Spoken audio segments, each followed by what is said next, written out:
Okay, today, chapter 20. Just going ahead, start reading and see if anyone will join me. This chapter is called I Shall Live Forever and Ever and Ever. Don't know where this is going. A summary. Yesterday in chapter 19, Dickon brought all of his forest creatures, including a baby lamb, very cute, to Colin's bedroom, the sick boy, who's Mary's cousin. Felt like I should point that out. And Dickon is like, yeah, look at my squirrels. I'm friends with all of them. This is what can happen when you go outside.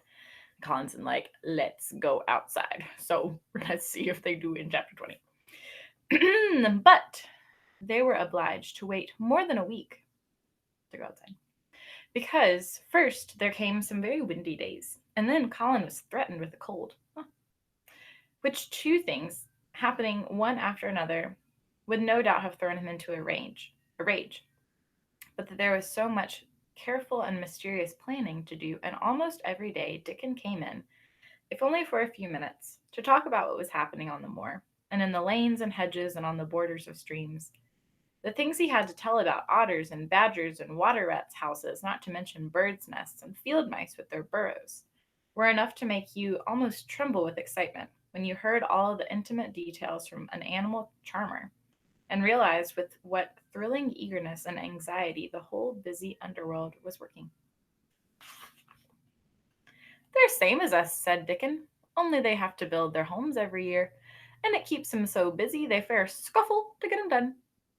The most absorbing thing, however, was the preparations to be made before Colin could be transported with sufficient secrecy to the garden. No one must see the chair carriage, and Dickon and Mary, after they turned a certain corner of the shrubbery and entered upon the walk outside the ivied walls. As each day passed, Colin had become more and more fixed in his feeling that the mystery surrounding the garden was one of its greatest charms. Nothing must spoil that. No one must ever suspect that they had a secret. It's kind of what makes something a secret. People must think he was simply going out with Mary and Dickon because he liked them and did not object to their looking at him. They had long and quite delightful talks about their route. They would go up this path and down that one, and cross the other and go around among the fountain flower beds, as if they were looking at the bedding out plants the head gardener, Mr. Roach, had been having arranged. That would seem such a rational thing to do that no one would think it at all mysterious. They would turn into the shrubbery walks and lose themselves until they came to the long walls. It was almost as serious and elaborately thought out as the plans of march made by the great generals in the time of war.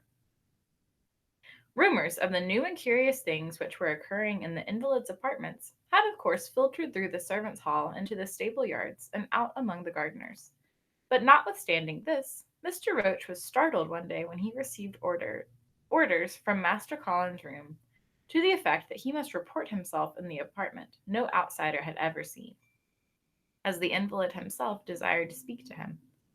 Well, well, he said to himself as he hurriedly changed his coat, what's to do now? His Royal Highness that wasn't to be looked at calling up a man he's never set eyes on. Mr. Roach was not without curiosity. He had never caught even a glimpse of the boy, and he had heard a dozen exaggerated stories about his uncanny looks and and his insane tempers. The thing he had heard oftenest was that he might die at any moment, and there had been numerous fanciful descriptions of a humped back and helpless limbs given by people who had never seen him. Rumors. Things are changing in this house, Mr. Roach, said Mrs. Medlock, as she led him up the back staircase to the corridor onto which opened the hitherto mysterious chamber. Let's hope they're changing for the better, Mrs. Medlock, he answered. They couldn't well change for the worse, she continued, and queer as it all is, and there's them as finds their duties made a lot easier to stand up under. Don't you be surprised, Mr. Roach, if you find yourself in the middle of a menagerie and Martha Sowerby's Dickon more at home than you or me could ever be. There really was a sort of magic about Dickon, and Mary always privately believed, as Mary always privately believed. When Mr. Roach heard his name, he smiled quite leniently. He'd be at home in Buckingham Palace or at the bottom of a coal mine, he said. And yet he's not impudence either. It's not impudence either. He's just fine, that lad. It was perhaps well he had been prepared, or he might have been startled. When the bedroom door was opened, a large crow, which seemed quite at home perched on the high back of the carven chair, announced the entrance of a visitor by saying "Caw, caw" quite loudly. In spite of Mrs. Medlock's warning, Mr. Roach only just escaped being sufficiently undignified to jump backwards. The young Rajah was neither in bed nor on his sofa. He was sitting in an armchair, and a young lamb was standing by him, shaking its tail in a feeding lamb fashion, as Dickon knelt giving it milk from its bottle. A squirrel was perched on Dickon's bent back, attentively nibbling a nut. The little girl from India was sitting on a big footstool, looking on. "Here is Mr. Roach, Master Colin," said Mrs. Medlock. The young Rajah turned and looked his servitor over. At least that was what the head gardener felt happened. "Oh, you are Mr. Roach, are you?" he said. "I sent for you to give you some very important orders." "Very good, sir," answered Roach, wondering if he was to receive instructions to fell all the oaks in the park, or to transform the orchards into water gardens. "I am going out in my chair this afternoon," said Colin. "If the fresh air agrees with me, may go out every day. When I go, none of the gardeners are to be anywhere near the long walk by the garden. No one is to be there. I shall go out about 2 o'clock, and everyone must keep away until I send word that they may go back to their work." "Very good, sir," replied Mr. Roach, much relieved to hear that the oaks might remain and that the orchards were safe. "Mary," said Colin, turning to her, "what is that thing you say in India when you have finished talking and want people to go away?" "You say, 'You may have permission to go,'" answered Mary. The Rajah waved his hand. "You have my permission to go, Roach," he said. "But remember, this is very important." "Caw, caw," remarked the crow hoarsely, but not impolitely. "Very good, sir. Thank you, sir," said Mr. Roach, and Mrs. Medlock took him out of the room. Outside in the corridor, being a rather good-natured man, he smiled until he almost laughed. "My word," he said, "he's got a fine lordly way with him, hasn't he? You'd think he was a whole royal family rolled into one, prince consort and all." "Eh?" protested Mrs. Medlock. "We've had to let him we've had to let him trample all over every one of us ever since he had his feet, and he thinks that's what folks was born for." "Perhaps he'll grow out of it if he lives," suggested Mr. Roach. "Well, there's one thing pretty sure," said Mrs. Medlock. "If he does live, and that Indian child stays here, I'll warrant she teaches him that the whole orange does not belong to him, as Susan Sowerby says, and he'll be likely to find out the size of his own quarter." Inside the room, Colin was leaning back on his cushions. "It's all safe now," he said. "In this afternoon I shall see it. This very afternoon I shall be in it." Dickon went back to the garden and his creatures, and Mary stayed with Colin.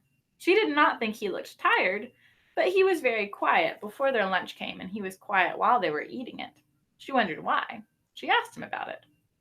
"What big eyes you've got, Colin," she said. "When you are thinking, they get as big as saucers. What are you thinking about now?" "I can't help thinking about what it will look like," he answered. "The garden?" asked Mary. "The springtime," he said. "I was thinking that I've really never seen it before. I scarcely ever went out, and when I did go, I never looked at it. I didn't even think about it." "I never saw it in India because there wasn't any," said Mary. Shut in and morbid as his life had been, Colin had more imagination than she had, and at least he had spent a good deal of time looking at wonderful books and pictures. "That morning when you ran in and said, 'It's come,' you made me feel quite queer. It sounded as if things were coming with great procession, and big bursts and wafts of music.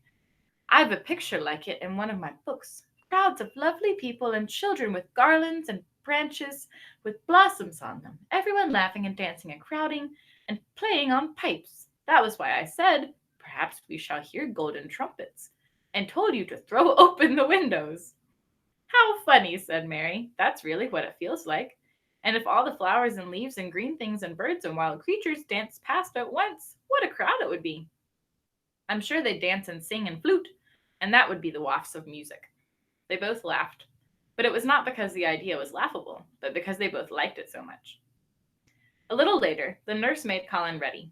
She noticed that instead of lying like a dog while his clothes were put on, he sat up and made some efforts to help himself, and he talked and laughed with Mary all the time. This is one of his good days, sir, she said to Dr. Craven, who dropped in to inspect him. He's in such good spirits that it makes him stronger. I'll call in again later this afternoon after he has come in, said Dr. Craven. I must see how the going out agrees with him. I wish, in a very serious, low voice, that he would let you go with him. I'd rather give up the case this moment, sir, than even stay here while it's suggested, answered the nurse with sudden firmness.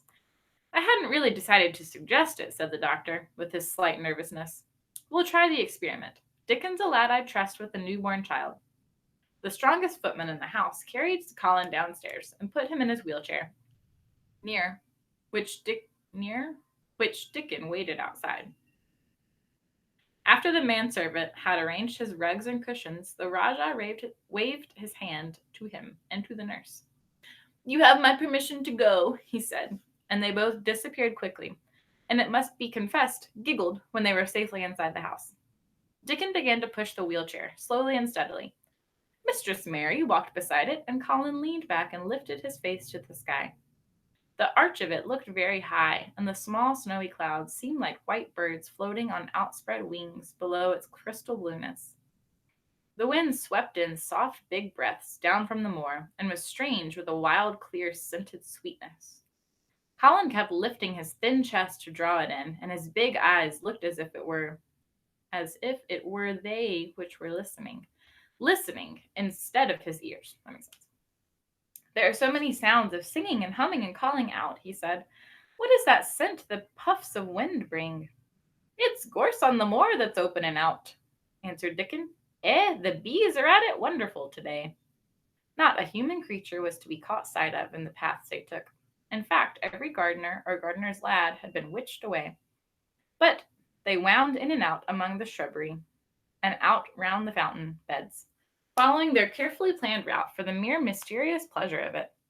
But when they last turned into the long walk by the ivied walls, the excited sense of an approaching thrill made them, for some curious reason they could not have explained, begin to speak in whispers.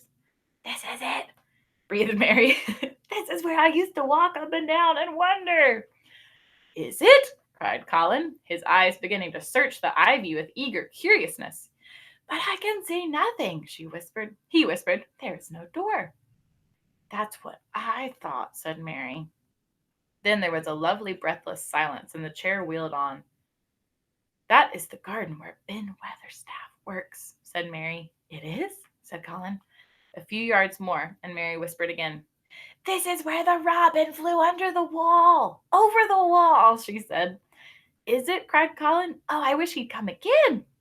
And that, said Mary with solemn delight, pointing under a big lilac bush, is where he perched on the little heap of earth and showed me the key. Then Colin sat up. Where? Where? He cried.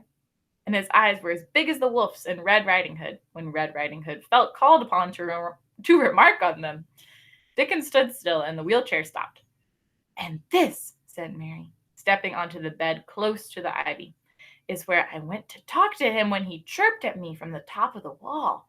And this is the ivy the wind blew back. And she took hold of the hanging green curtain. Oh, it is, gasped Colin. And here's the handle. And here is the door. Dickon, push him in quickly. And Dickon did it with one strong, steady, splendid push. But Colin had actually dropped back against his cushions. Even though he gasped with delight, he had covered his eyes with his hands and held them there, shutting out everything, until they were inside, and the chair stopped, as if by magic, and the door was closed. Not till then did he take them away and look around and and round, as Dickon and Mary had done. All and over walls and earth and trees and swinging sprays and tendrils, the fair green veil of tender little leaves had crept, and in the grass, under the trees and the gray urns, in the alcoves, and here and there and everywhere, were touches or splashes of gold and purple and white. And the trees were showing pink and snow above his head, and there were fluttering of wings, and faint sweet pipes and hummings and scents and scents. And the sun fell warm upon his face like a hand with a lovely touch, and in wonder Mary and Dickon stood and stared at him.